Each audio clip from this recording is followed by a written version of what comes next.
এক মুসলমান আরেক ভাই মুসলমানের অংশের মতো শরীরের অংশ।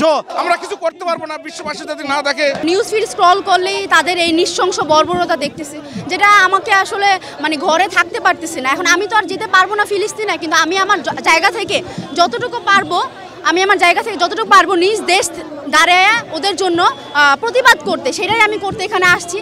আমি জানি না এইটাতে কোনো লাভ হবে কিনা, তবে আমি জাস্ট আল্লাহর কাছে চাই আর এখানে আসছি আমি নিজের জায়গায় প্রতিবাদ করতে। আমি একজন নার্সিং স্টুডেন্ট, আমার যদি সুযোগ হয় ওইখানে যে মানুষকে সেবা প্রদান করা, আমি অবশ্যই যাব, আমি চেষ্টা করব যাওয়ার, কিন্তু আমার মনে হয় না এরকম সুযোগ হবে। চরম মর্মান্তিক, চরম মানবতা বিরোধী কাজ। আমরা অবশ্যই অস্থিরেই এই হত্যাকাণ্ড, নির্মম হত্যাযজ্ঞ বন্ধ চাই।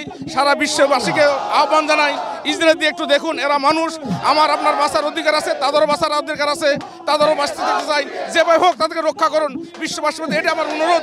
আমরা কিছু করতে পারবো না বিশ্ববাসী যদি না দেখে।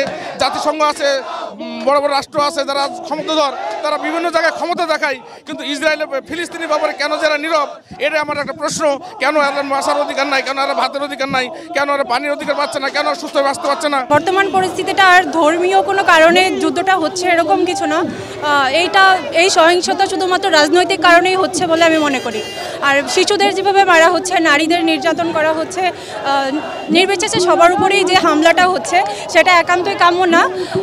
আমাদের প্রত্যেকটা দেশের প্রত্যেকটা শ্রেণীর মানুষকে, প্রত্যেকটা ধর্মের মানুষকে এই সহিংসতা শেষ করার জন্য, থামানোর জন্য প্রত্যেককে এগিয়ে আসা উচিত। সবার উচিত যে প্যালেস্টাইনকে, গাজাকে যেন ফ্রি করে দেওয়া হয়, তাদের মুক্তি দেওয়া হয়। এই বিরুদ্ধে এর সাপোর্টে সবার কথা বলা, আওয়াজ তোলা। আজ আরবরা কোথায়, আজ পাকিস্তানিরা কোথায়? তাদের কাছে পারমাণবিক বোমা আছে, তাদের কাছে বিভিন্ন ক্ষমতা আছে, তাহলে আমরা কেন? আমরা যেহেতু আমাদের দিক দিয়ে লড়াই করতে চাচ্ছি, তাহলে তারা কেন চাচ্ছে না? তাদের কিসের ভয়? তারা মুসলিম সমাজ, তাদের কাছে সবচেয়ে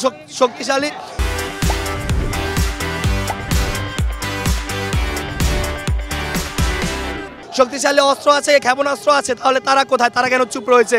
ইরান কয়েকবার হামলা দেওয়ার পরেও কেন চুপ রয়েছে? এবং আরববাসীরা কোথায়?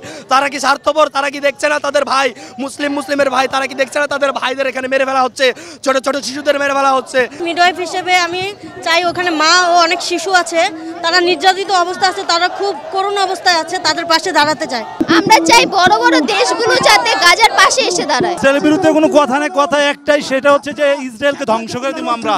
মুসলমান ভাইদের বোনকে যেহেতু মারতে পারে ওরা, ওদের কোনো মাপ নেই, ওদের কোনো ক্ষমা নেই। ওরা আমাদের বাচ্চাদের যেভাবে মারছে, এর প্রতিশোধ না নেওয়া পর্যন্ত আমরা থামবো না। আমরা মুসলমান দেশ, ওরা আমাদের ভাই।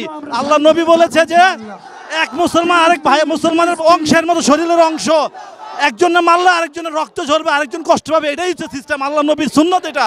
আল্লাহ নবী বিদায় হজের ভাষণে বলে দিয়ে গেছে আমাদের, তোমরা পৃথিবীর এক জায়গায় যে মুসলমান ভাই আঘাত পায়, আরেক দেশের আরেক মুসলমান সে সেম আঘাতটাই পাবে, কারণ ওরা আমাদের ভাই, ওরা আমাদের বোন। বাচ্চাদের যেভাবে মারা হয়েছে, এর প্রতিশোধ আমরা নিব ইনশাল্লাহ।